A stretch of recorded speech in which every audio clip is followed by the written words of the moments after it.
السلام عليكم ورحمة الله وبركاته. أهلا بكم في برنامج نيوكاسل مع وليد. معنا اليوم المدرب الإنجليزي مشجع مانشستر يونايتد جيمي ماكاي. Welcome lads and lasses to Newcastle with the وليد show. We have coach Jamie McKay. Welcome Jimmy. Hello mate, you okay? Brilliant. Good man. Great. Always a pleasure Superb. to see you, mate. As Bit of a always, quick mate. turnaround from last time, eh? We spoke a few weeks ago. We usually take a little bit longer, so it's nice to see you so quickly again, mate. What do you prefer for you, spaces on Twitter or broadcasts on YouTube?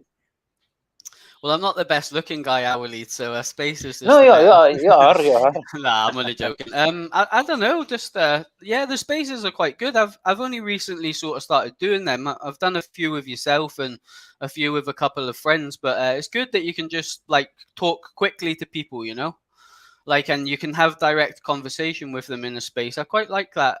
But obviously, when I first got into podcasting, I was used to sort of having to come on camera and stuff like that. So I'm easy with both of them, really. But yeah, the spaces are fun, aren't they? I know you do quite a lot of them. It's like really good interaction really quickly with people. It's pretty cool, them spaces. I like them. It's for me, every feature have its own benefit, goods and bads. For me, I prefer both as well, but I am for a YouTube channel, because I have YouTube channel. It's good to have video thing and the broadcast. And this is not your first time with us. You are a member of our show, proudly saying this, Jamie. So this is like history. It's saved, and you come back at any time. Different than spaces in Twitter. Twitter usually just chatting casually. You could talk about anything go to different. So it's different. Yeah, no, I can understand. Like, from obviously you do a lot of media work with you running your YouTube and stuff like that, so I can understand why both are beneficial. I quite enjoy both of them. It's good to have a laugh and a joke, and you can see people sometimes, but you can also have that laid back approach and just sit in your spare room on your phone and just have a chat with loads of different people. So yeah, they're good fun. I always listen into you. You probably don't notice me because I've noticed you do get quite a lot of big crowds after Newcastle games and stuff, but sometimes I float in and listen to what you're saying, and then might pop back out, and then pop back in a little while after, and see if you're still speaking about certain things and stuff. But yeah, all good, mate. Always a pleasure to talk football with you. Very honored to hear that, جيمي. طبعا مدرب جيمي مدرب يعيش حاليا في نيوكاسل، يدرب احد فرق الشباب هناك. صديق للبرنامج تقريبا من اكثر من عامين، يكون احيانا معنا، وغالبا تقريبا كل مباراه لمانشستر يونايتد. We always meet before Manchester United game with Newcastle, Jimmy. So big game. We have this. It's different now. Newcastle getting much stronger than before. And as I recall, last couple of years, it's always 4-1 Manchester United, 4-1 Manchester United. But lately, we draw with you in last December. So now 8 months. So. What do you expect from Newcastle, and what do you expect? Also, things new in Manchester United. If we start to talk about Manchester United now, it's also they have a new journey with Ten Hag. So, what changed before we going to Newcastle? Let's just start with Manchester United. What changed with Ten Hag, Jimmy? I think the way that he wants to set his team up and the way he wants the game to be played has changed. Like, he's brought in a different approach to Rangnick, but Rangnick was always going to be a sort of a shorter term option anyway. Like, Man United fans knew that. I actually quite like Ralph Rangnick. He didn't do very good managerial wise for Man U, but he is the one that kind of brought to the attention what the owners were doing, sort of thing, and that we needed to sort of spend some money in the right areas to then compete again. But we're a long way off of that. I think the Manchester City game really brought me back down to earth, and I think it did with a lot of Man U fans, that we thought we were on the right track, sort of thing, and I think we are, but I think we realise now how far away we are from that level. Like, we're a million miles away. Like, you're closer to Newcastle than we are to Man City, do you know what I mean? And you live in Saudi Arabia, so that says everything, you know? But it's that golfing class is massive, and even like Liverpool, like that. I thought they were at their level, but they're not. Like Man City are just another level of team. But I feel like we're on the right track. Like yesterday, we played. I don't know if you've seen the result or the highlights, but we were really bad.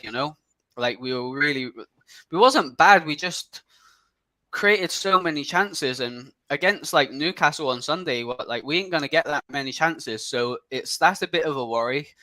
But who wastes most of the shots on target?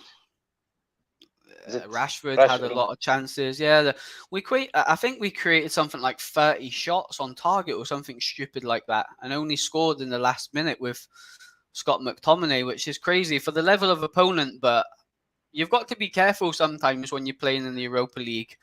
I was speaking about this on a Man United podcast the other week, saying that sometimes teams go down to other teams' levels. Like when you get a team in the FA Cup and they play in League One and you think, well, we're a Premier League team, we should beat them, but you kind of go to their level, and it happens in football all the time.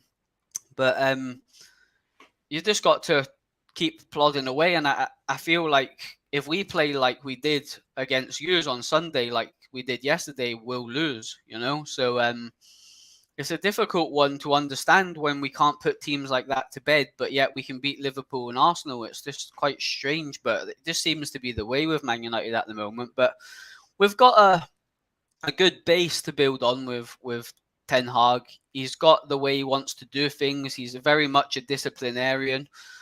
He sets the team up the way he wants to play. He's not scared to drop big name players like Maguire and Ronaldo if they don't fit the system.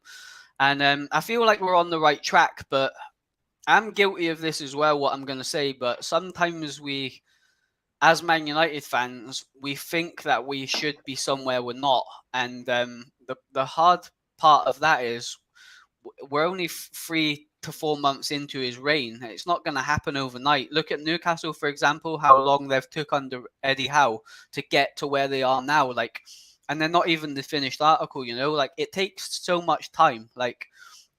And I see a good comment on Twitter last night saying, look, everybody's judging Man U now after 4 months. Klopp took 3 years to get Liverpool to look like a decent side. So that when I read that, I thought, you know what? Like, that's a really good point. So I think sometimes we've got to take a step back and assess. And it's hard to do that in football because you want quick fix results all the time and you want to win trophies. And we're Manchester United, we should win, but we're nowhere near that at the moment. And we're on a rebuilding phase, and it's going to take maybe another 1 or 2 windows to get to where we want to get to and get that caliber of player in. But I've seen really good signs. Like we've beat some really good teams this season. Do you know what I mean? So I've seen some good signs that we're on the right track. It's just a little bit inconsistent at the moment, which is a bit of a worry, but that's going to come with it's teething problems, and that's going to happen, unfortunately. And sometimes we're going to play really bad. Sometimes we're going to get beat against Brentford by a heavy scoreline. That's going to happen. I think a lot of Man United fans understand that we are a work in progress. For the first time since Sir Alex, we've actually seem like we're going in the right direction, which is good. We had success under Van Gaal and Jose, but you never really got the feeling that everyone was buying into it, whereas I feel like the whole fan base is behind this manager, and I'm confident he'll get it right, but it will take a couple of years. I'm not expecting us to win nothing this year, I'll be honest with you. I've seen enough to tell me that we're not quite there yet, but it's a process, and that's just one of them things, unfortunately. We're just going to have to be patient. But we're going in the right direction, and that's the most important thing. Brilliant, Jamie. Jamie, I know this is maybe hard things to bring up, but you are a professional coach. So let's speak about the derby between City and Manchester United. It was just the wrong team. That's the wrong... That's the wrong team that he picked. He got it wrong, Ten Hag. Yeah, for me, what he should do, because the game after against Everton, he seemed like he changed Casemiro and Eriksen. No, Casemiro only, and the defense and center backs, maybe Varane, Luke Shaw. So what's the mistake in Manchester? I watched a couple of games for Manchester United, and I believe still they're suffering from the the depth.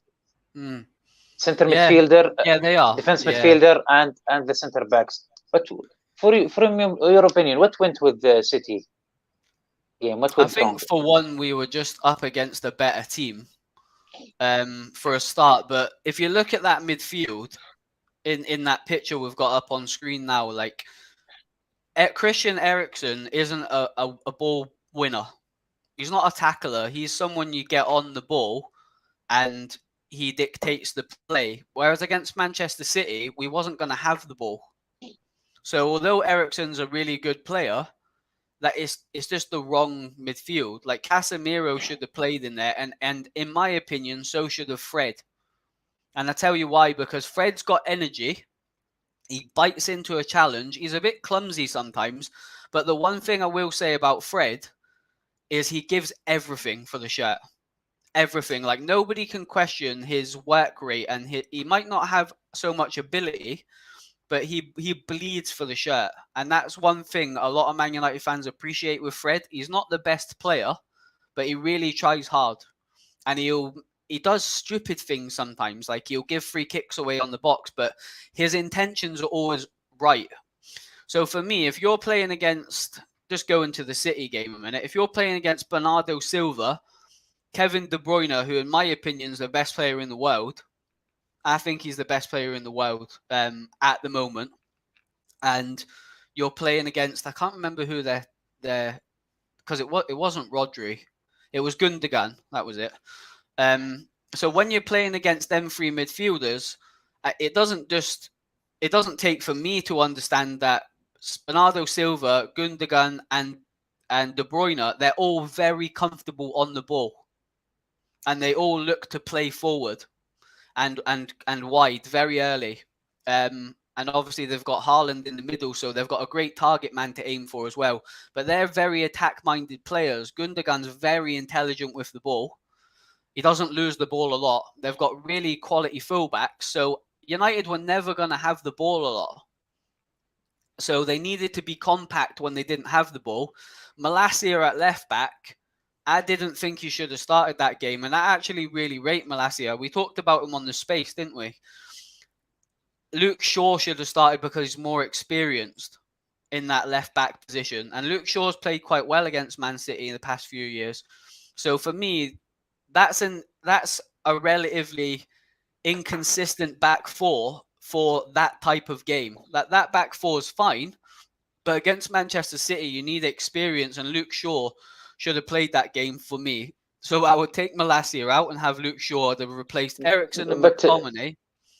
Jimmy, sorry to interrupt you, but as I recall, the crosses Foden and Helen scored was mostly from Dalot's area, from the right back. Yeah, Dalot he is weak defensively, but he's getting better. That's the one thing I will say. Like Dalot's improved a lot under Ten Hag. He looks like a quality player, and he's starting games for Portugal now, which is good. So he wasn't a starter for Portugal under the previous managers. So it's good that he is making that. And he buys into what Man United are about as well. I really like Dalot.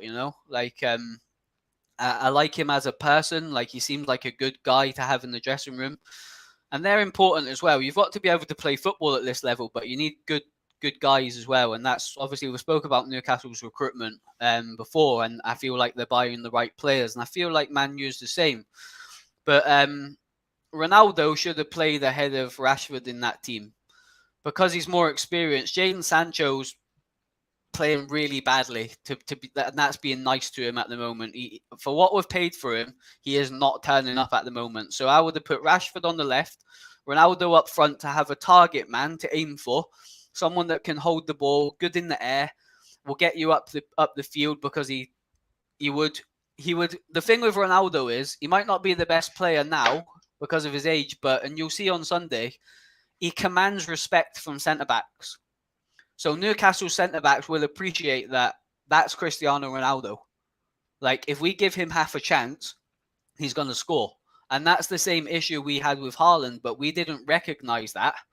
And we were 2-0 down really quickly in that game, So it's a learning phase, and you're never going to get it right with football. Like, you're always going to get things wrong, and it's easy for me and you, like, and other fans to sit and say, oh, they started him, or they started him, but that's their reality, you know. We're just fans, and we've got an opinion, and our opinion matters, but not to Ten Hag. You know what I mean? He's not going to listen to me sitting in my spare room, is he? You know, so, but it's all about opinion football, and this is why we do this type of chat, you know, and we come on and have different discussions and talk about different topics, but that's his reality, and he went with the team he thought was best set up to counteract Man City.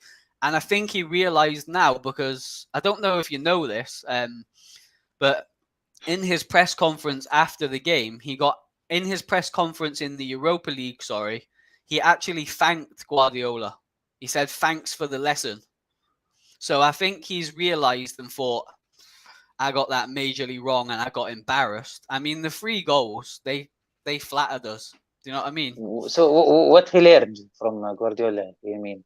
He thanked him because he said, thanks for the lesson. And I think that's a respect thing to say, do you know what? I thought I could sort of beat you, and I put my team out and your team just annihilated us. So thank you very much. I know I can't play like that again against you. I know that I've got to be a bit more resolute and use the blueprint for Man City. Like, I watched that whole game, and you were fantastic, and you should have won. Do you know what I mean? Like, I think I got criticized on Twitter because I blamed Eddie Howe for you getting the draw, you know. But because I think he was too naive. He kind of tried to sit back on a win, and like, he tried to go attacking, tried to keep going and go for that killer goal, and you got punished for it. But they're a world-class team. They're the best team in the world, in my opinion. Yeah, but that game, Newcastle doesn't have what it takes to hold a score against such a great team. So that's the thing. So, Jimmy, we still continue talk about Manchester United. We'll go to Newcastle later on. I will be specific with you. What's wrong with Ronaldo? And does it make sense that he didn't play against City because Ten Hag says that he didn't want to embarrassing him? With regards to the issue with him, I don't particularly think he wants to be at the club. But from what I'm hearing, and what's coming out from like credible journalists, including Fabrizio Romano, saying that he's working really hard in training. He's really good with the young players. Like, he's trying to educate them on how to live and how to have longevity in his career and the diets. And he's trying to do that sort of thing, but as well as sort of play. And I think he knows he's not quite at the level no more that he was. I think he understands that. He's not stupid, you know. Don't play till that age and look how he does aesthetically with his body and how good in shape he is if you're not very knowledgeable. And I feel like he's trying to change his game. But I think the issue with Ronaldo is he's just lacking confidence. He is not used to being on the bench. I do understand why Ten Hag went for a more younger approach, because I think he sees more long-termness in that. I don't think Ronaldo will be at the club next year. So I think he's kind of like, right, okay, I need to kind of be building something now that's going into next year. But there's certain games to play Ronaldo in, and Man City was one of them for me. He should have started purely for that respect aspect, you know, that players like, and he will get that. He's 37 years old, but there'll still be teams that are thinking, we can't give Ronaldo space in the box. We don't want Ronaldo one-on-one with a centre back. Like, so, and if you want someone to score a goal for Man United, and you have to pick a player to get that chance, you're giving it to Ronaldo, aren't you? You know, so he's still got that ability to score important goals. He done it last season. He practically carried the team, you know. So I think his age is a factor, but he's still a world-class player, and he's got that world-class killer instinct in front of goal, which is important at this level. But it's a hard one because the age is catching up with him. I think it's catching up with Messi as well. I've seen some Paris Saint-Germain highlights, and they're just not quite got that. But they're just phenomenal players that are still playing at that age. I mean, who's playing at 37 at elite level football? Like, it's crazy. Ibrahimovic is another one. He's a freak. You know, I think he's 39 years old, and he's winning leagues in Italy. Like Ibrahimovic, like these players are just built differently. You know, and I feel like we need to enjoy Ronaldo while we've got him. A lot of fans have got opinions on him, but we've got arguably one of the best players ever to play the game. Like, stats are absolutely ridiculous for how many goals he scored. And I think we just kind of need to have that mentality of, let's just enjoy him while he's here, because he's probably not going to be here next season. It hasn't worked out how it was supposed to. He was supposed to come in and score the goals that won us the title, but if you look back to Solskjaer's team now, that team wasn't ready to win the title. Sancho's been poor for 2 seasons. He has glimpses of where he does well, and he's played some good games, nowhere near as many to warrant how much we paid for him. Varane's been injury prone, so they were our 3 signings, Varane, Sancho and Ronaldo, on top of what we already had, which wasn't good enough. It just wasn't good enough to win the title, but at the time, everyone was buzzing when we signed Ronaldo. I was delighted. I mean, I watched Sky Sports News all day that day, you know, to keep an eye on when he's going to sign, and it was great. But I think United are at a different point now. We're not. The only way I can describe it is Manchester City were built a beautiful big cake, and they just bought Haaland for the cherry. Yes. Whereas Man U didn't have the cake, but they bought the cherry with no cake. Well, this description, Jamie. This description really makes sense.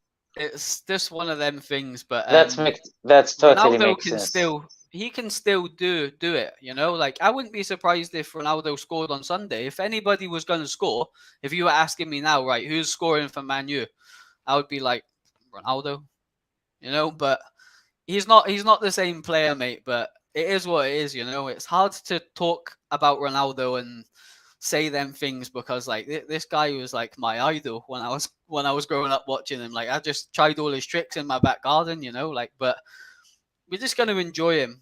We're just going to enjoy him while he's here. Well, I am anyway. I don't know about anybody else. Where do you think he will leave? Maybe, is he going to leave in January, you think?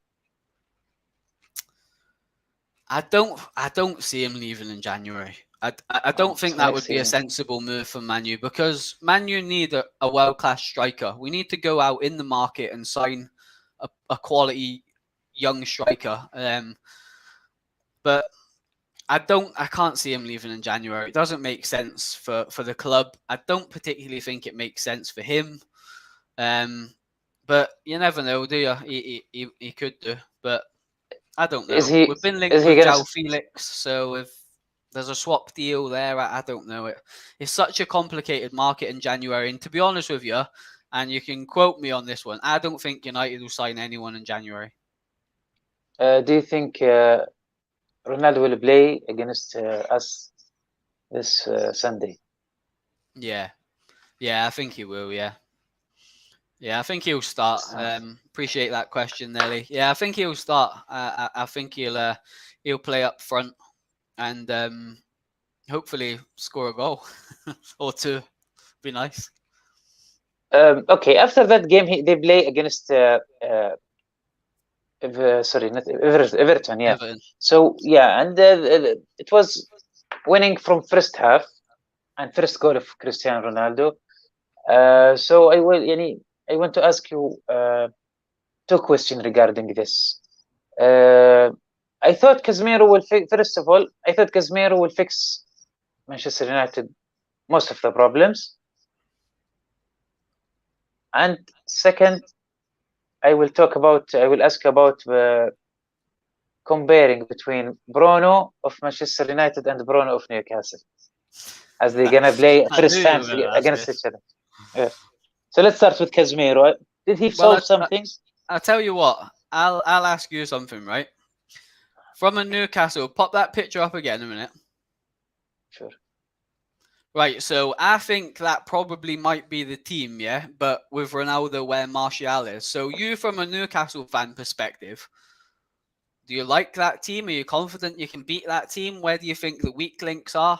So I know this is your podcast and I'm your guest, but I'm switching it around a minute. No, sure, feel free. So Actually, I want to know what you think about that team, because I think take Ronaldo, put Ronaldo where Martial is, and that will probably be the team on Sunday. Ronaldo, and yeah, and there is a tweet from Manchester. They said possible Martial will start. Actually, I think Martial he have poor Martial poor performance. Lindelöf doing his best, but I'm not. I don't know. I don't think he's improved much. And I think he's just a standard defender. So there is weakness of Martial, Lindelöf, and Delft. Yeah. Do you know what I agree with? I agree with you there. I just wanted to see whether you see the same issues as me, and you have. So that's it's interesting that you say Dalot though. Like I think Dalot versus Maxi might be a good one, because Dalot's very fast. So We'll see. That's We'll got see potential, but you never know what you're getting from Maxi. 1 minute he's the best player in the world, and 1 minute he isn't. So it's that might be a good. We'll talk. We will talk. We'll talk about Maxi. But let's back to the question. Casemiro, did he solve issues in Manchester or still? Do you know what? In the last 2 games, he's played really well. He got man of the match against Everton, and he looked quality. And last night, although we didn't play great as a team, he was brilliant. So he's just an elite level footballer, mate. You can tell he's played for Real Madrid. He's a Rolls Royce footballer.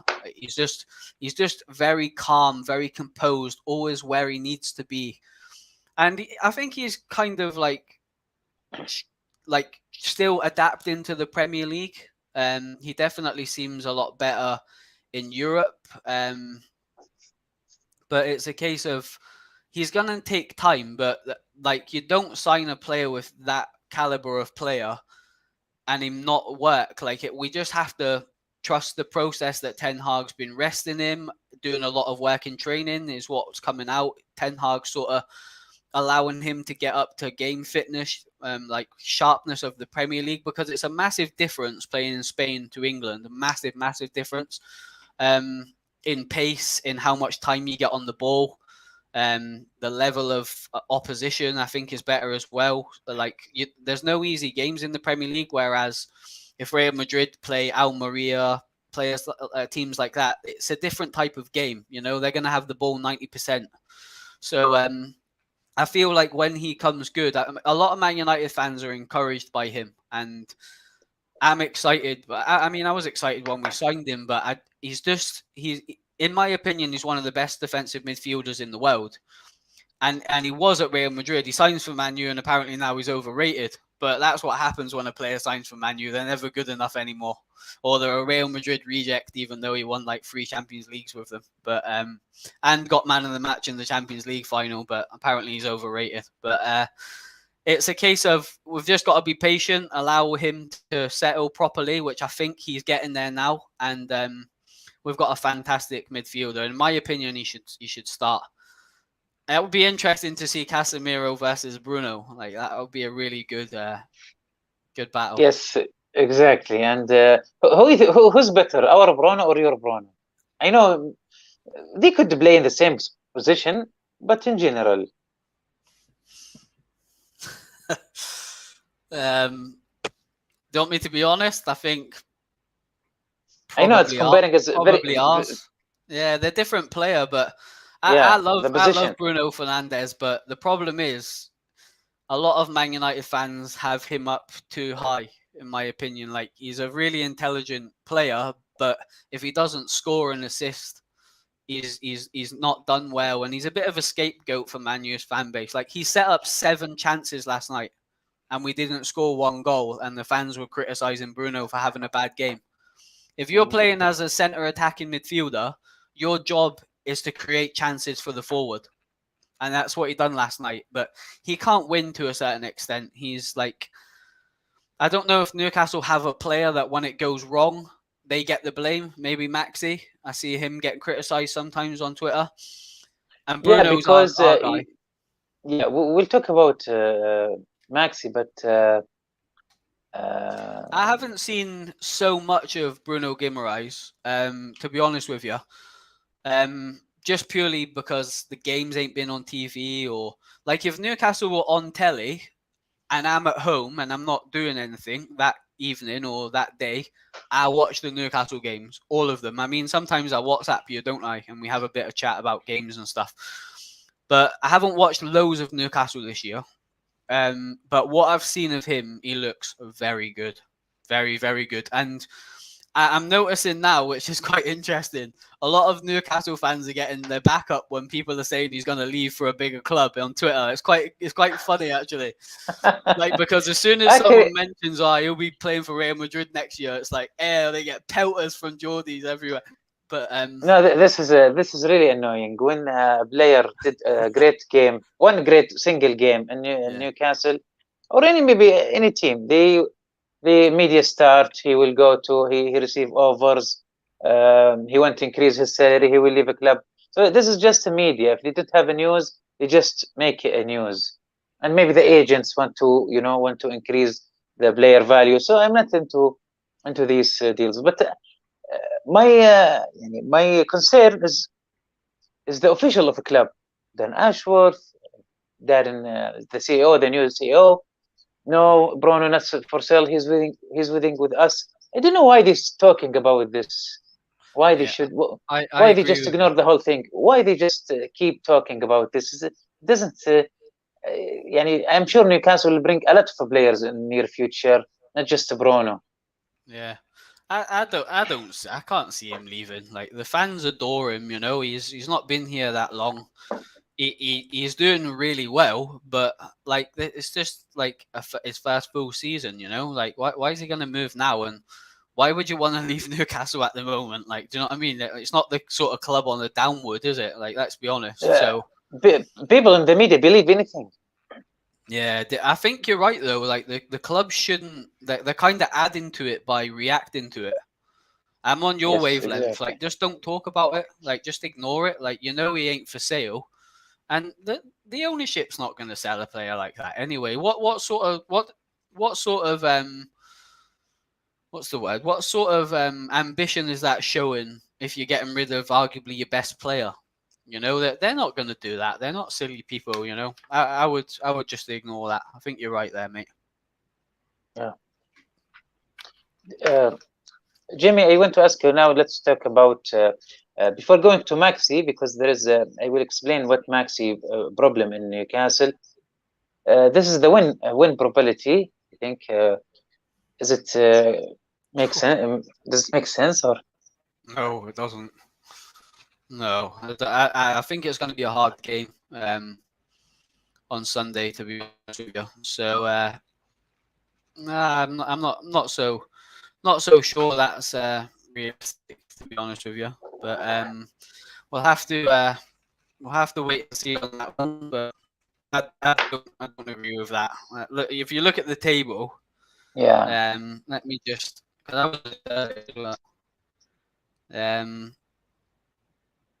I was just checking the time. checking the time of the game, because on your one it's later, and I was like, I've not got the time wrong, boy. But it's 2 p.m. Yeah, but it isn't even televised, which I think is crazy. Like, it's not even televised in England, the game. I can't believe that. Honestly. I read somewhere they will change that. Oh, I hope they do. Like, it's a massive fixture. Like that. It's got so much history, that fixture. Like, Man U and Newcastle, like, always a big comments and stuff like that. Like, it just adds something. It's a big fixture, and I hope they do something with that, because it's a big enough fixture to warrant a TV slot, that's for sure. But we'll have to wait and see with that. But I don't agree with that, that's for sure. I was thinking earlier, because obviously I knew I was going to come on and have a chat with you. I remember a time, and if there's anyone in the chat or even you that wants to correct me, I can't remember a time when Newcastle they were so confident. Because there's been a lot of games where we've played Newcastle And I've been confident in sort of saying that we'll win. But I'm expecting a tough game, you know. I really am expecting a tough game. But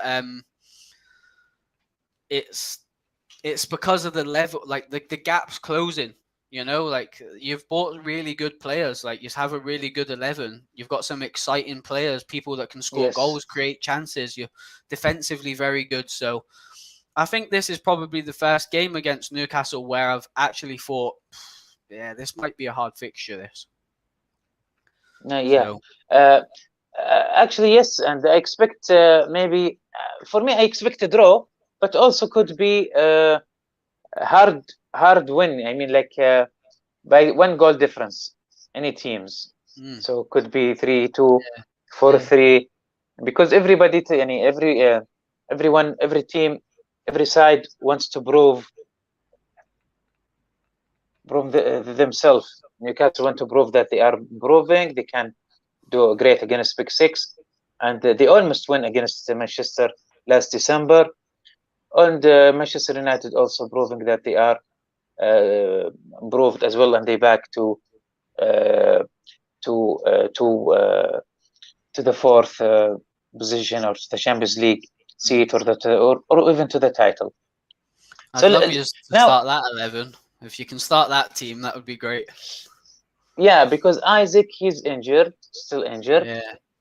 And I think this Ginger Shelby, I don't think he will play until after World Cup. He start the training with the team, but he, according to the Howe in the press conference today, this morning, he said he didn't still finish the complete session of training with the players, so I think need more time. So they no rush for Gimrich. I hope he will start, because I remember last game he have such nickel and some light injury there. What's okay? what's the situation with Joelinton? Joelinton, he played in second half, so I think he will be ready. Yeah, he'll play. Yeah. Yeah. So Jimmy, now the big thing everybody talking about is Murphy. He did okay, he did great. Not okay. He did great, filling Saint Maximin spot for last 2 games: 4-1 against Fulham, 5-1 against Brentford, and everybody think he deserve a chance. But there is no emotion in football. The best player must start. As a coach, what do you think? Should play Murphy or Maximin? What do you think? Well, if it was just a quick yes or no, you'd start Maxi, wouldn't you? Because of his ability and his ability to beat players. But as I say, I haven't watched Newcastle in the last couple of games. I don't know. Going off of what you've said, Murphy's played really well. How do they want to shape up off the ball? I think is more important. If they want to be sort of quite tight and compact, they might go with Murphy. It just matters how they want to play Newcastle, I suppose. Would answer the question. From a tactical perspective, I could explain both for having both players on, but obviously that will take quite a long time. But if Howe wants to be disciplined out of possession and be hard to break down, I feel like he might go with Murphy, but I just can't see him going for Murphy. I don't think Newcastle are coming into the game as favourites. I think we're favourites to win. So you need your best players playing, and I feel like if Maximum's fit and Joelinton's fit, they're going to play. It's a shame about Isak. It's probably a good thing from our perspective, but I want to see him play. He's come in, he's got a big reputation, he started well. It would have been good to see how we dealt with him, or how he dealt with us, but that's a shame. But I suppose in hindsight, it's a good thing for Man U. But when you're in the Premier League, you want to see the best players playing, So that's what I'll get if we beat you. I'll be like, yeah, well, the beat you if Isaac was playing. But no, it's just about tactical. like that decision. I'm sure you've got your views on who you think should start. So have I, but it'll be how Eddie Howe wants to approach the game and how he wants to be out of possession. And if he wants to drop a 5 back when you don't have the ball, so Almiron and Murphy come into a midfield 5. It just matters how he wants to approach the game, really, and that will tell you everything you need to know. If Maxi starts, he's going for it. That's what that tells me. If Maxi starts, he fancies it, and he's going to go for the win. Whereas if Murphy starts, he's going to play a little bit more cagier and maybe let us have the ball a little bit more and try to break Hughes down and maybe catch us on the counter attack. But I don't know. I would definitely expect Maxi to start because the size of the fixture. But Murphy's obviously been doing well. If Newcastle fans think he should be given a chance off of his last 2 performances, then who knows? And I see a lot of criticism for the team that played against Brentford on Twitter before the game, and everyone was delighted for the performance after it when you won 5-1. So it just shows, don't it? Trust the manager. You're in the same situation as Man U. Trust the coach. Let him decide what he wants to do and then go with it. If he gets it wrong, yeah, okay, we'll have an opinion on it. But you got to get behind him. We've got to get behind Ten Hag. Newcastle fans need to get by Eddie Howe. And if he wants to play Murphy and he thinks that's the right decision for the team on the day, that's the right team. The thing I want to talk to you about, Jimmy, is this is hard. And maybe fans of Newcastle will not like what I'm about to say. When Maximin play, we know regarding skills, he's the best player. But for me, when Saint Maximin play, the teamwork is less. Otherwise, if he's not playing, the teamwork is much more. I noticed, and the last 2 games prove that, the 4-1 and 5-1. A lot of chances. Longstaff have assists, and Willock as well. You see much teamwork, but maybe look weak, but they have much more teamwork. But with Maximin, all players pass when in difficult situation, pass the ball to Maximin. So this is like first weapon. You always go with the first weapon, and which is Maximin. And sometimes Maximin, he's improved, but he improved regarding playing with teamwork. But this is still so. If you are in Eddie Howe's shoes, what you will do with that? You will prefer teamwork, or you just put Maximin and everybody pass to Maximin and depend on Maximin's playing? And no, I would always chance. I would always go with what works best for the team. I mean, it's nowhere near the same level of football, but I have a player in my squad that's a bit like Maximum. He's very skillful, but defensively offers me nothing.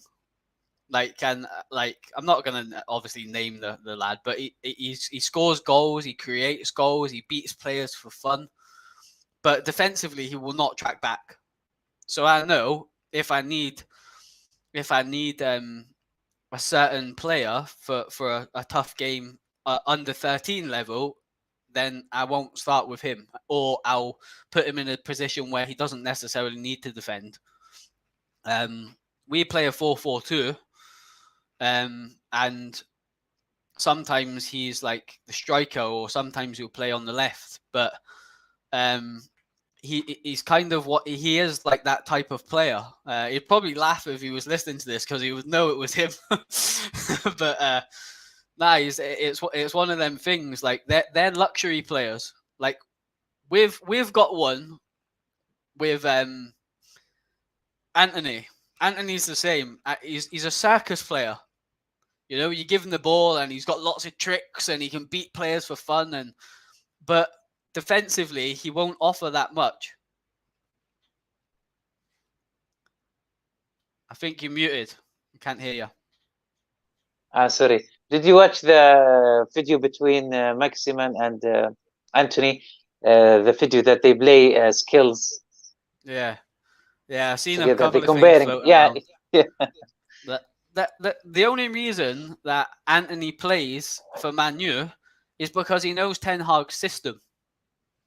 You know, like he's played for him before, so he knows what to expect, and he's a really good player. To be fair, I love him, but and he's got end priority, which is important. But like Maximum's the same. Like when I think of Maximum, I think he's a luxury player. To play Maximum, the other outfield players, the other 9, have got to understand what he is, and they've got to protect the team because he won't. You know, but he might win you the game. So it's one of them. Like they're such hard players to not get annoyed at when it goes wrong, because they've only kind of got an attacking intent.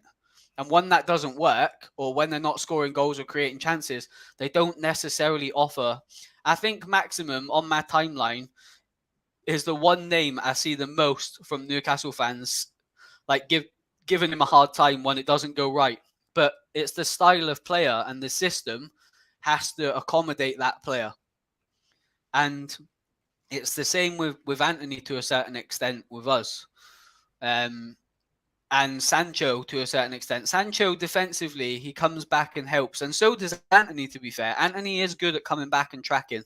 But we want them up the pitch, you know. We want them one-on-one with defenders. We want them creating chances. And it's weird because it might have potentially 2 of the most random players in the Premier League when they've got the ball on the pitch on Sunday. So it might be quite interesting to watch that development, because I think they'll be on the same side of the pitch.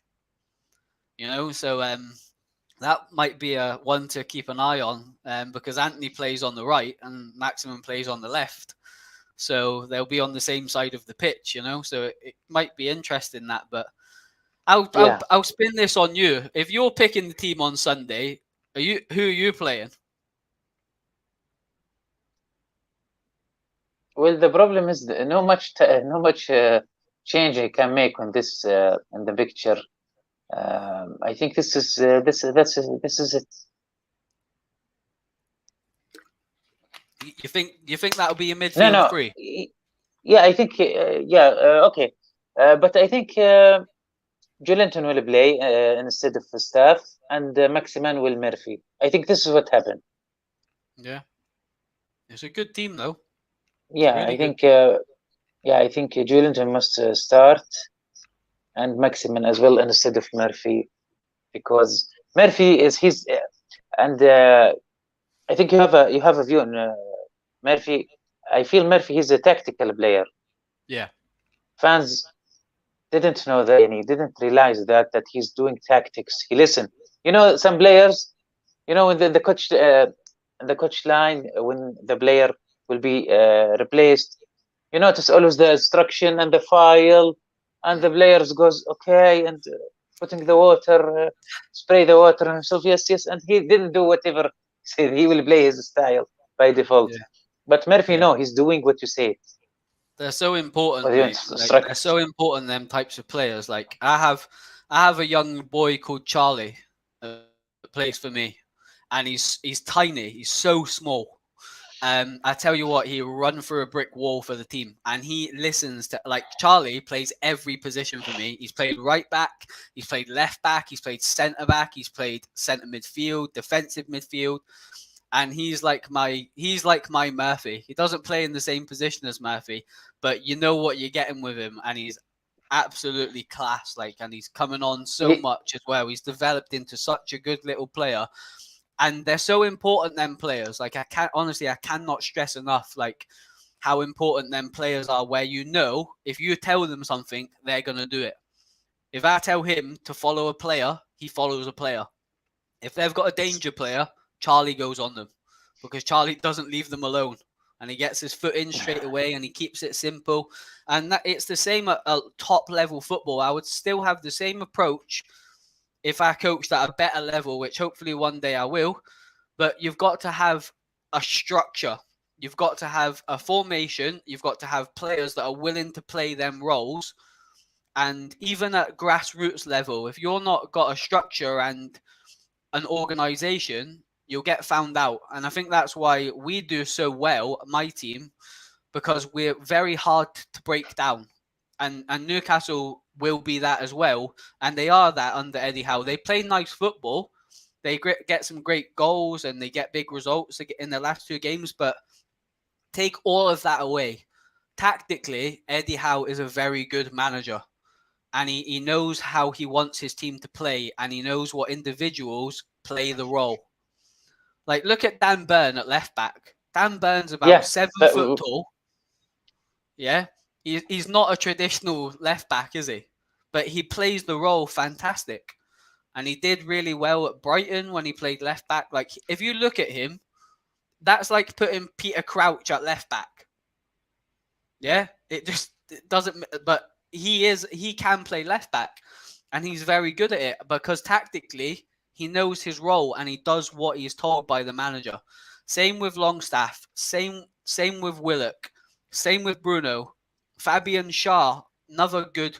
Like, all these players tactically are very good. Joelinton knows his role. Like, God, he's been fantastic for Newcastle.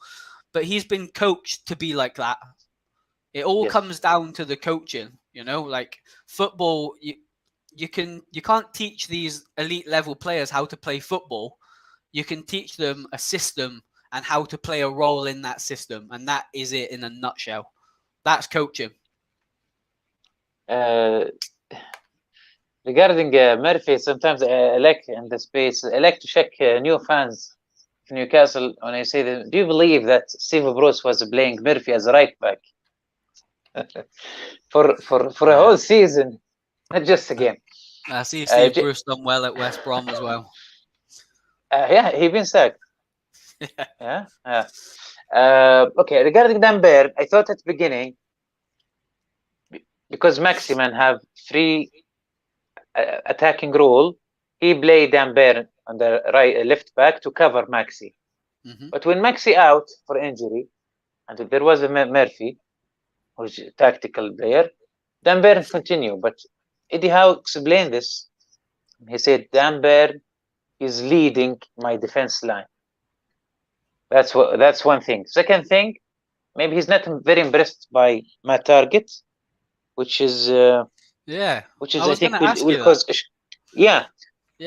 I was going to ask you if he was injured because I no, he's not. He's not injured, but he preferred Dan Burn to play left back, so he could use Botman to be center back. He want to give Botman good chance to play. Also, Schär, he's been fabulous this season. So this is the only way. The only way they could play all together. And with Kieran Trippier right back, we hear Joe Cole what he said about Kieran Trippier, that he thinks the best right back. And I'm gonna ask you. We'll talk about England later. So that's why this is how explain Eddie Howe this defense line. Yeah, well, if he sees him as the leader in the team, as a in a back four, like that's a lot of encouragement for Dan Burn, because you've got Trippier in that team. Trippier is the captain of Newcastle. Yes, but no, he's the first one is Jamal Lascelles, but he's not playing. Second one is Trippier. And Wilson it all comes down to what we were discussing a minute ago. It's who the manager trusts to get a message over. I have the same issue in my back four. One of my centre backs leads the line, and he tells them where he needs them to be, and where they come in tight. When we don't have the ball, we come in very narrow. Our 2 fullbacks come in and make a really strong back four. Our wingers then come like sort of wing backs to a certain extent to block attacks from wide, and my back four stay very tight. But my captain does that for me. So I tell him at the start of the game, you know what to do, you know your roles, and I get my back four every single game. I'll do it tomorrow morning. I get my back four and I say to them, you know what I expect? You listen to him. You listen to him. If he says push, you push. If he says come in, you come in. If he wants you narrow, you're narrow. He's in control. but you all need to be in one line. I don't want to see anybody slipping past him. I want you to be level with him at all times because we don't want to get caught out from an offside. But I'll let him do that. He's the captain. He's played for the club for years, way before I was there. And I trust in him because I know what I get from him to allow him to do that. And he takes control of his back line and he tells them through the whole game what they need to do. So I can concentrate on maybe helping other players with advice from the touchline. That's so important. I can honestly, we're top of the league at the moment after 5 games. We've conceded 3 goals. In 5 games, I think we've scored 36 goals. And forget the goals that we've scored. That's nothing to me. I look at how many goals we concede because I'm just like that. I don't necessarily look at the positive sometimes, and I should, but I'll always think, right, well, so how can we stop goals? And my opinion on football, and it's probably the same with it's probably the same with any manager that works in football. Don't concede goals, you win games. So that and you always have that player, whether it's a midfielder, whether it's a keeper, whether it's a left back in this instance, you'll trust them to take control of their part of the pitch. And if Howe sees Dan Burn as a leader and someone that can monitor that whole back 4 and tell them where he wants them to be and manage through the game to take that off of Eddie Howe, that's a great option. And that's like intelligent management because he's obviously realized he's a big character. He's very vocal, so he talks a lot. He is confident and he performs to his role at a very good standard every week because you're not going to trust somebody to monitor, man your whole back 4 and manage it through the game, telling them when to push up, telling them when to drop in, telling them to come narrow, telling them to come over and mark space, pick up men. If that person's not a leader, you're not giving them that role. So you'll have leaders in teams in different parts of the pitch, and you have to trust on them to keep the others right. I've probably got 3 in my team that I allow to be a bit more vocaler, and I tell them to be. If someone's out of position, like for example, this is how much trust you have to put in someone. We was playing a team a couple of weeks ago. We were winning 13-1. The game was done. Yeah? We had created the chance. The ball went out for a goal kick. My centre midfielder, who had pushed up and had a shot on goal, was out of position, and my centre midfielder screamed at him to get back in position. And I mean screamed at him. And I stood on the touchline. I promise you this, right? I stood on the touchline and thought, they've got it. They've got what I want. You know, and the centre-backs were like, the wing-back was pushed up because he crossed the ball. My captain was screaming at him to get back in position, and he was walking back, and the lads were like, oh, hey, get in position, get your rest when you're in position. And I always say that to him, always say that to the whole team. Get back in shape and then get your breath back. You run back to your position and then get your breath. And I seen that from 2 players on the team, and my dad was at the game. My dad was up Newcastle for the weekend. And when we went to dinner out that night, he said to me, do you know what, Jam? My dad calls me Jam. So he goes, do you know what, Jam? Do you know what really impressed me today? And I was like, what, the 15 goals maybe? And he goes, no. He says, no. He was like, the fact that the game was over and your midfielder and centre-back is screaming at the players to get back in position. And he was like, I was like, yeah, but that's took lots of time, Dad. Like, that's not happened overnight. And he said to me, that really impressed me. And that's how I know you're going to do really well. Because the game's done. You can walk through that whole game and you're still not going to lose. But that appetite to get back in shape and face up again. And like when we get a goal kick, I've traditionally always said to my team, push up the field, press them. Like, he can't kick that far, so pressure them. Get men around the centre-back and the midfielders, and let's pen them in. and the centre-backs will always come onto the halfway line, the full-backs next to them. And when the goal kick comes, we're like ready to press straight away. As soon as the centre-back gets the ball, if he gets it, we're pressing as a 4. That's took a lot of time to do, particularly under 13s, because sometimes they don't like to listen. But it's all tactics, and it's all how you see the game. And I can manage the game in game. I can change things. I can change a little formation, or I can move a player into a different position. And this is the same at elite level football. Like Eddie Howe will probably change formation a couple of times in the game. You just won't notice it because you're that engrossed, you know? And it's all tactics. It's all game plans. It's all how you want your team to come across, who you trust on the pitch to allow them to take control of other aspects of the team. And you can concentrate on maybe a player that's lacking a bit of confidence, and you keep talking to him through the game. You keep telling him to keep going, because I don't need to worry about the back 4. But it doesn't happen overnight. And I can imagine at elite level football, these players are like multi-millionaire players, yeah? So you're never going to motivate them to play football. They're at the top level anyway. You can't teach them how to be better players because they are who they are.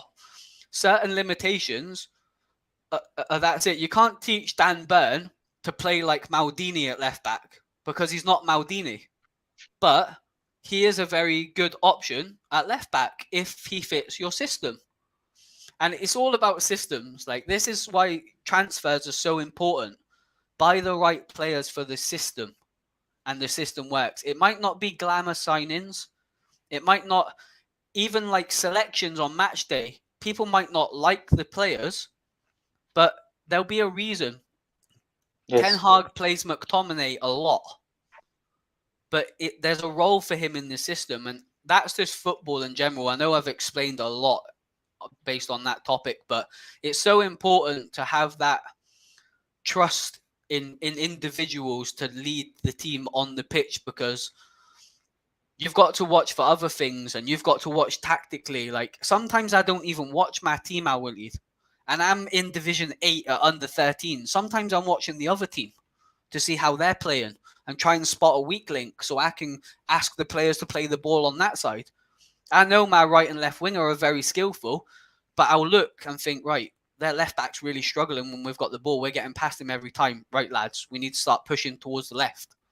At half time, I can tell them, but in the Premier League, you need to react quick.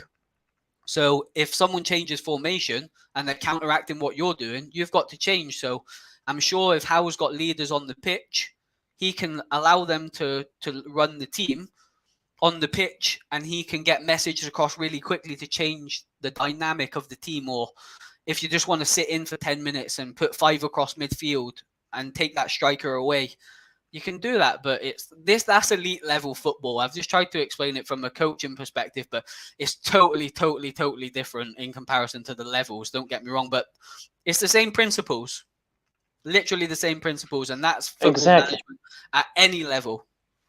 Exactly. This is really impressive, Jamie. It's a battle. It's a battle. Every game is a battle, and I really I wish to attend one of the games. That would with be those awesome, young lads soon. That would be awesome. Inshallah. Jimmy, I want to ask about Botman. He's, as your opinion now is not biased, because you are a side, and I want you to be a judge on this fairly. He being refused to join Netherlands or Holland under 21 national team, and because he didn't picked by Louis van Gaal for first squad of Holland. What do you think of that? What, so he didn't get picked for the under 21s because he can't make the full team? The first team, yes. And because the defender, I think his name is NG, I think, he being the Van Gaal, he have a defender which he's injured, but he didn't replace him.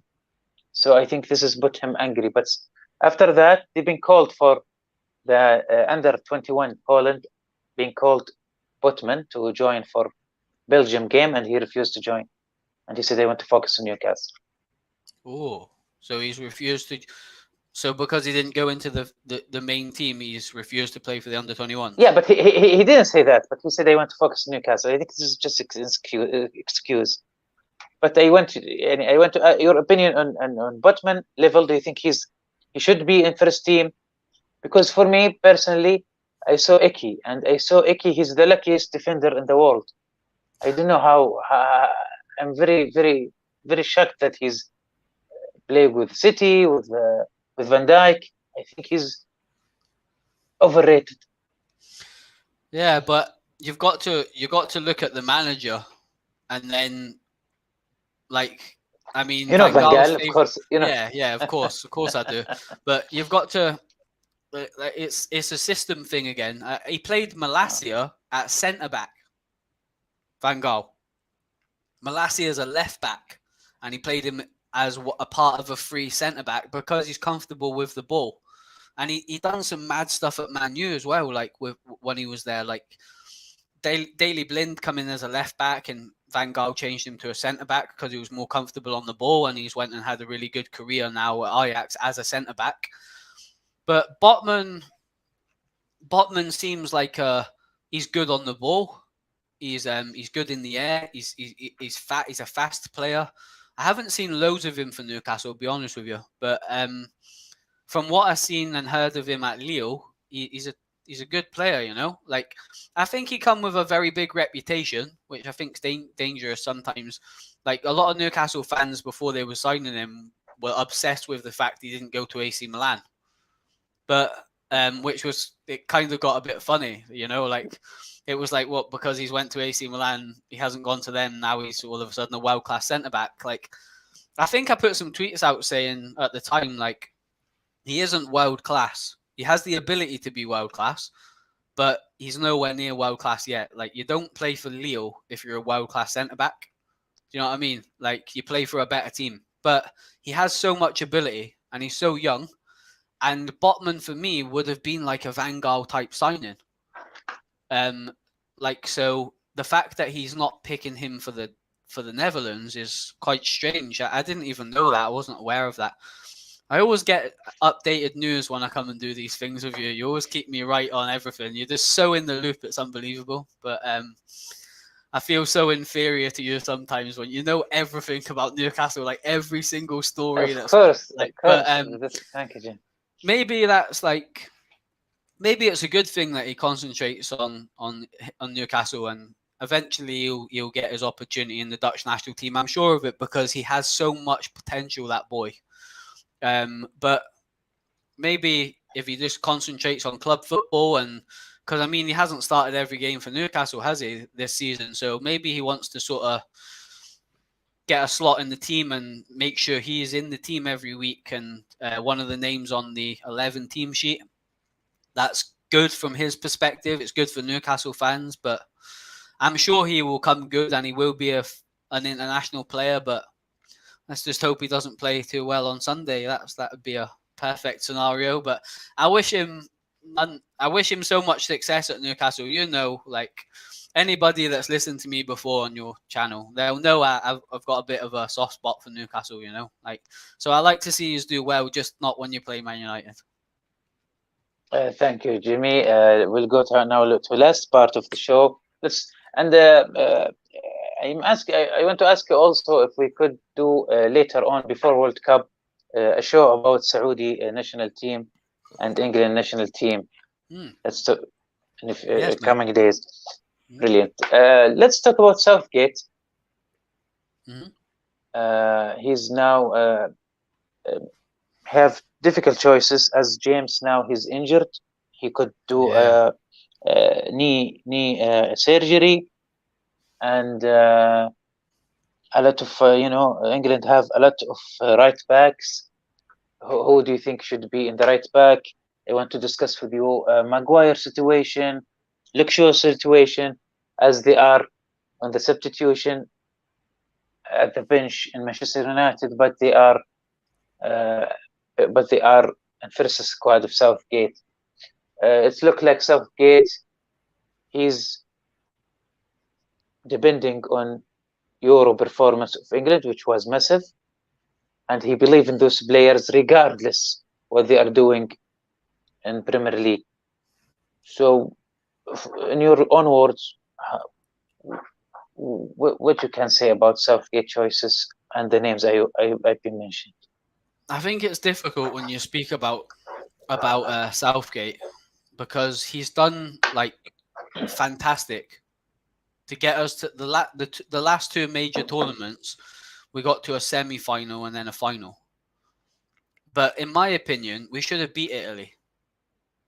You know, he wasn't brave enough. He played it too safe against Italy. If he was brave enough, we would have won that tournament, because we were a better team than Italy, in my opinion. We had better individuals. He just never took the shackles off that team and let it go out and express itself. He kept Grealish on the bench when everyone in England, probably every fan in the world that wasn't Italian, was like, why is he not playing Grealish? Like, why is he not playing like Foden? Why are these players not in the team? But he has a structure. He has too much loyalty to players, in my opinion. I don't think you can do that at that level, وليد, in international football. You can't come out in a press conference, and this is the part of management I don't like. You can't come out in a press conference and tell people that only players that are playing regular football for their clubs are going to be playing for England going forward. It's great when you first take the job and everyone's like, oh, well, that's encouraging. And then all of a sudden, 3 years down the line, you're just completely ignoring what you said. Like, Harry Maguire shouldn't be in the England team. Luke Shaw shouldn't be in the England team. Jadon Sancho should be nowhere near the England team at the moment. And that's just 3 players from my club. There's better players that are playing every single week and playing better in the Premier League. And not even in the Premier League. Like, how can if you're going off of form, and this would be a great topic to discuss on that podcast that we'll do, England and Saudi, because I'm fascinated about the Saudi Arabian national team. So that would be a great podcast to do with you. So we'll definitely arrange that.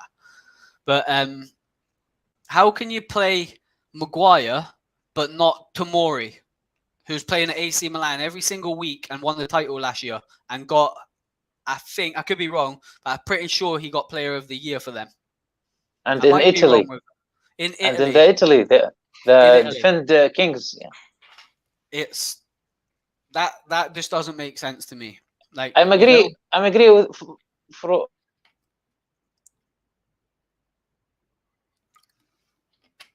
all what you said, except.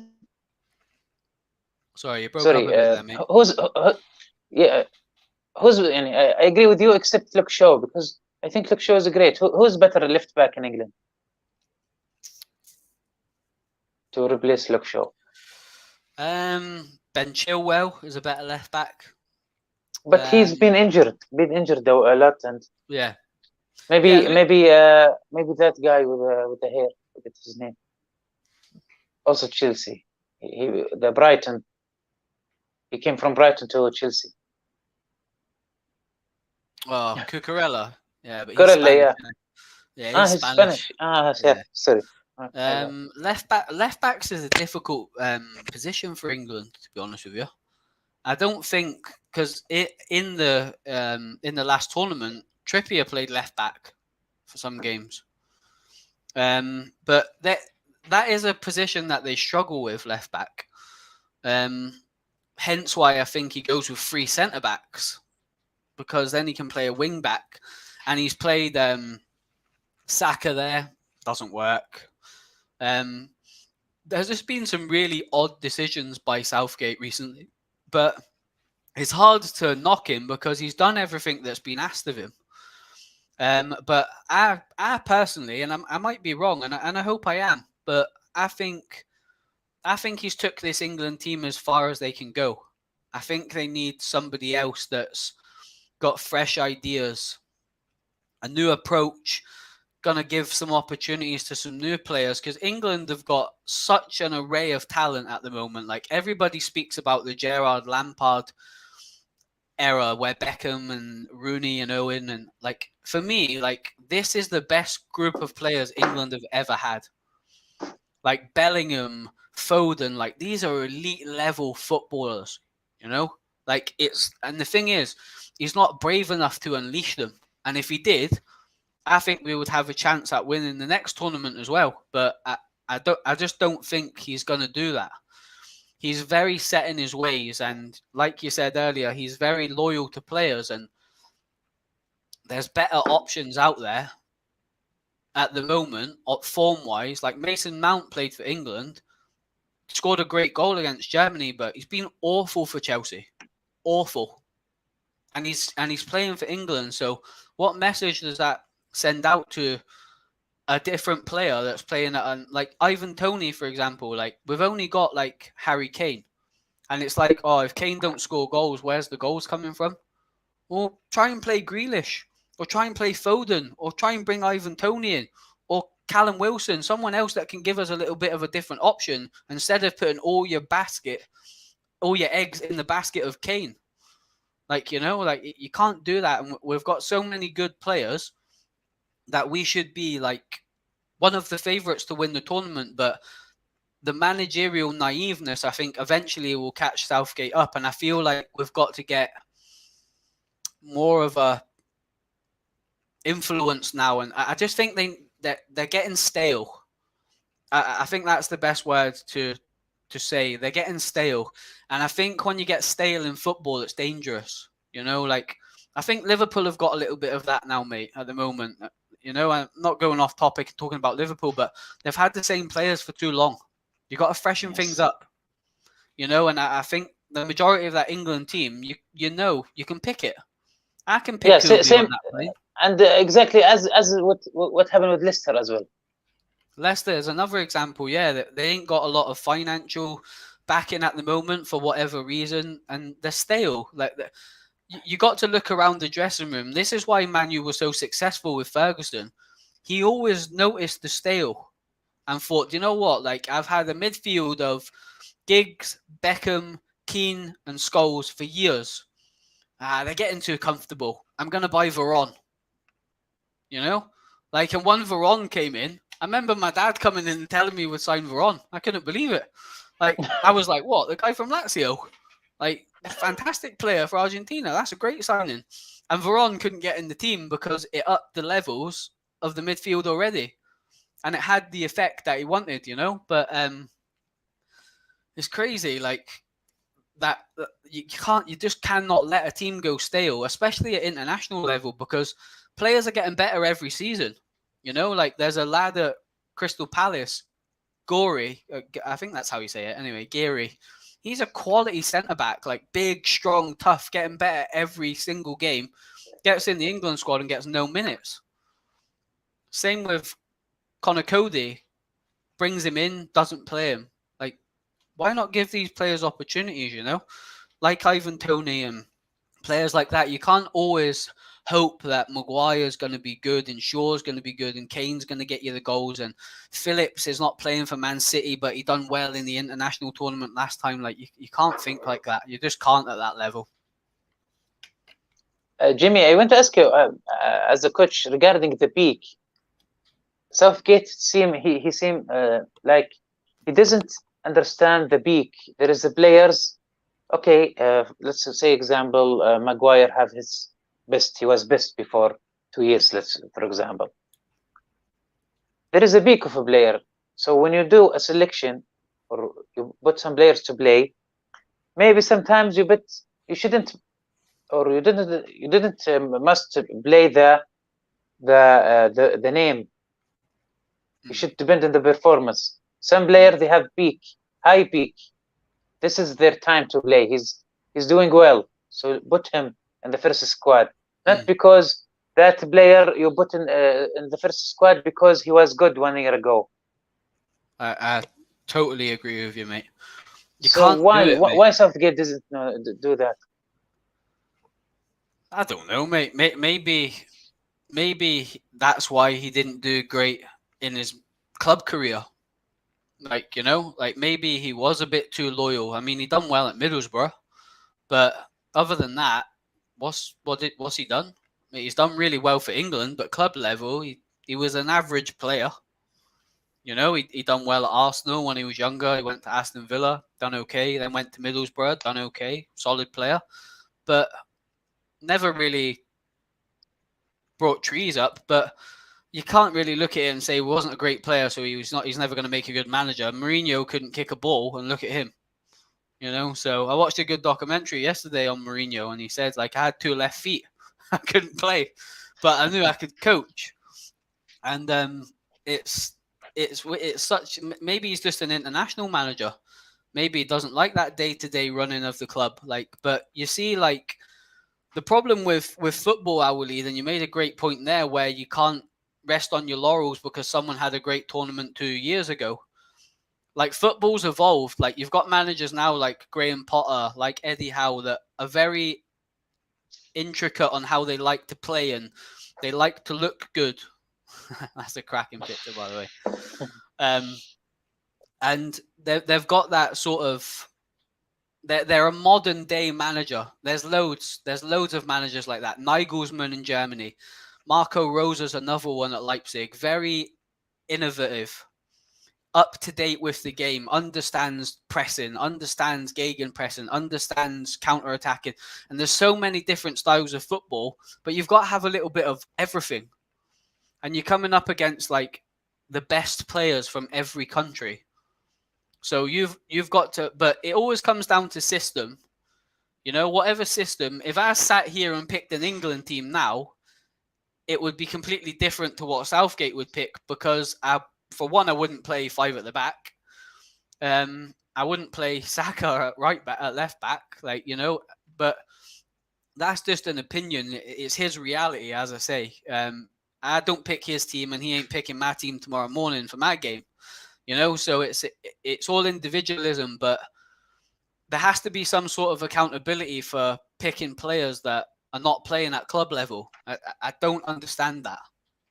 I can't understand it, because they're not... Fair enough, if you want them in the squad, that's fine, but they can't be starting. You need your best players that are playing week in, week out, and Tomori's the best example. Left Chelsea because he wasn't playing, went to AC Milan, been there for 2 years, won the title. One of the best defenders in Serie A. I tell you another great centre-back in Serie A as well.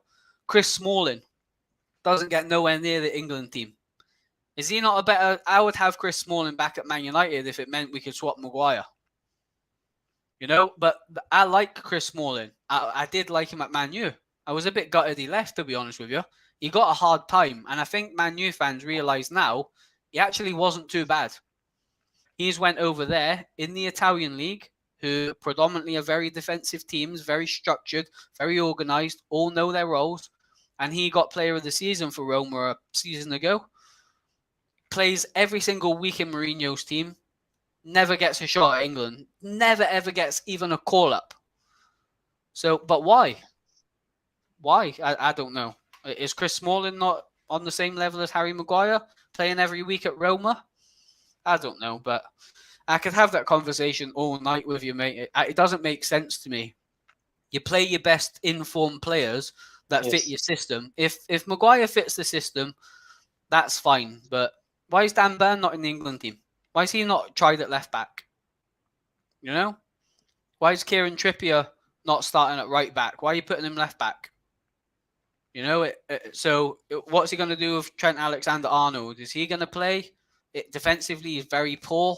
Like, it's difficult, but I'll have my tinted glasses on when the tournament kicks off, mate, and hope for the best. But I think we'll do really well as well. But it's that when you get to the latter stages of tournaments and you're coming up against the Germanys, the Brazils, maybe the Argentinas, the France, Spain, Portugal, you've got to have a little bit something else. You know, it's individuals that are going to win you that game. You've got to be strong defensively and allow your creative players to get on the ball. But if the creative players are on the bench because you're playing it safe, you're not going to create that many chances. And if Harry Kane's not scoring goals, I'll worry for England, because he's going to play every minute of every game if he's fit, Kane, which is a worry, because in the Euros, He was poor for the first 3 games.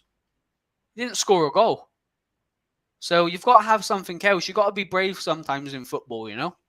When you've got players like Callum Wilson, you've got Ivan Toney, you've got to have different profiles of players. Harry Kane is very good at holding the ball up. He brings people into play. He drops deep and gives the ball out wide, usually to Son and that at Tottenham, but in England's case, Foden, Grealish. But sometimes Foden and Grealish ain't even on the pitch. Rashford, Saka, they've got so many good options. But if Kane's not working and it's not quite sticking with him, be brave and put Rashford up front or put Ivan Toney on to be a big, strong target man and change the way you're playing to adapt to the game. Just because plan A doesn't work, it doesn't mean you can't go with plan B. And that's the biggest issue with Southgate. Plan A is good, but when plan A don't work, we don't win games. And England have been poor recently. Really poor, to be honest. I hope he learned his lesson from that final. I'm really still pissed about it. I thought after Luke Shaw goal and first 2 minutes, I think we had the game, but hopefully we'll make up in the World Cup. A lot of fans ask me about Dubravka. Does he play in Manchester? Dubravka situation. He's not been playing at the moment. He's been on the bench for every game, but he hasn't played. Hasn't played at the moment. I think De Gea had a bit of a wobbly start this season, particularly trying to play out from the back, which he's not comfortable with doing. And I think if he wouldn't have started so badly with regards to the Brighton and the Brentford result, heavy bad results, he probably would have got a chance in the Europa League. But I feel like Ten Hag's given De Gea an extended run of games to try and build his confidence, really. But I might be wrong in saying what I'm going to say, right? But I think I'm going to be right. De Gea won't be Man U's goalkeeper next season. Man U are going to buy a goalie. 100%. They wanted Kevin Trapp from Frankfurt, and they wanted a structured deal, and it didn't work for Frankfurt or the player at the time. I think they might revisit that one. We've been linked with a goalkeeper from Freiburg, Flecken. His name is Flecken. Dutch goalie, very good, very comfortable on the ball. We're starting to get linked with a lot of goalies. I don't think De Gea will be the number 1 next season.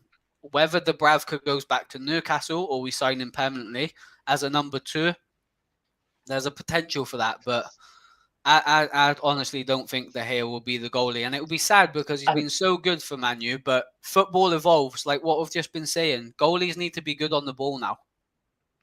And also, I don't think Dubravka will come back to Newcastle in January as well, because that picture he posted, if you remember, he was watching Manchester. I think the night of transfer to Manchester, he put a photo on Instagram. He put leg over leg, he crossed legs and sitting and watching Manchester game, and he said, "Come on, lads." Oh, did he? Oh, and they are. Yeah, most of the fans got pissed. So I think I would like to see him given an opportunity, you know? Like, I've seen quite a lot of him at Newcastle. But I'm surprised why he didn't play in Europe League. I just think it's a confidence thing. I think Ten Hag, I know you asked me about him right at the start of the show. I think he's just trying to build up confidence in De Gea, and he wants his back 5 to be set. Doesn't want to change the whole back 5, maybe just one player. And I think it's a case of he trusts De Gea, he trusts his ability as a goalkeeper. He stopped him from playing out from the back because he can't do it. But at Ajax, he had Onana, very good ball-playing goalkeeper, played very high out of his box, was practically a centre-back sometimes for Ajax. Always got the ball. And how many times do you see goalkeepers now receiving the ball? A lot more than I can remember. They always seem to get the ball back, and they don't want it hoofed anymore. They want them to be able to play out to the fullbacks, play into the midfielder. Whereas De Gea, you can't teach that dog new tricks. he is what he is. He's a goalkeeper that stops goals, and he's very good with his feet saving the ball. But distributional wise, that ain't his game. And he's out of contract next summer, and it will be interesting to see whether he renews it or not. But I personally, and I might be wrong, but I think United and Ten Hag want to play out from the back, and I feel like the longer Ten Hag's there, he's going to be implementing his system in different parts of the field with recruitment, bringing in the right type of player. And that's what it is. It's a certain type of player that can do a certain role on the pitch. And I think goalkeeper is one of them that he's looking at. But I think United might sign Dubravka because it's a good deal. It's only £5 million. He's a very good backup goalkeeper. And for some reason, he doesn't fancy Tom Heaton. For some reason, Tom Heaton's a really good keeper, to be fair, but it's not Man U #1 standard. But he's a solid backup goalkeeper. But the fact that he brought Dubravka in and didn't keep Tom Heaton, then who knows? But Henderson's going to come back. Is he going to trust Henderson? Like, God knows. I would say no. If it was me, I wouldn't. Don't think Henderson's good enough for Man United, but that's my opinion. But it's all about what the manager wants and how the manager wants to play. And everybody that knows anything about football knows Ten Hag likes to keep the ball. And that is including the goalie. So I think he's just going to buy one. But as I say, might be wrong. This was really informative, impressive. Jimmy, as always. Thank you, Jimmy. Not a problem at all, mate. طبعا نشكر المدرب جيمي ماكاي من نيوكاسل. طبعا هو مشجع مانشستر ومقيم في مانشستر حاليا ويدرب أحد الفرق الشابة في نيوكاسل. طبعا جاوب عن كثير من الاستفسارات، حديث عن مباراة نيوكاسل ومانشستر يوم الأحد، وراح نترجم بعض المقاطع وأيضا بعض التغريدات عن هذه الحلقة وأبرز ما قاله جيمي. Thank you, Jimmy, again. We wish you all the luck in your coaching the young team. I wish we could tell the guests what happened before we went live. That was so funny. But I appreciate that. We have a cup game tomorrow, the boys. So first game in the cup this season. So we've got to be organised, and hopefully we can get a good win and go into the next round. But yeah, we'll try our best as we do every week, and hopefully that's good enough. And then I've got to see them on Tuesday next week, so they're all Newcastle fans, so I do not want you to beat us because I will not hear the last of it. But we'll see how it goes, but concentrate on our game tomorrow, and then we'll deal with Sunday. But I'm not going to say good luck for Sunday because I wouldn't mean it. But we'll see how it goes. I'm sure we'll have a little chat off of show anyway. But always a pleasure, mate. Thank you very much for inviting me on to talk United and Newcastle. Always good. And have a cracking weekend, mate, apart from Sunday. Thank you, Jimmy. تصبحوا شكرا لكم للمتابعة وتصبحون على خير.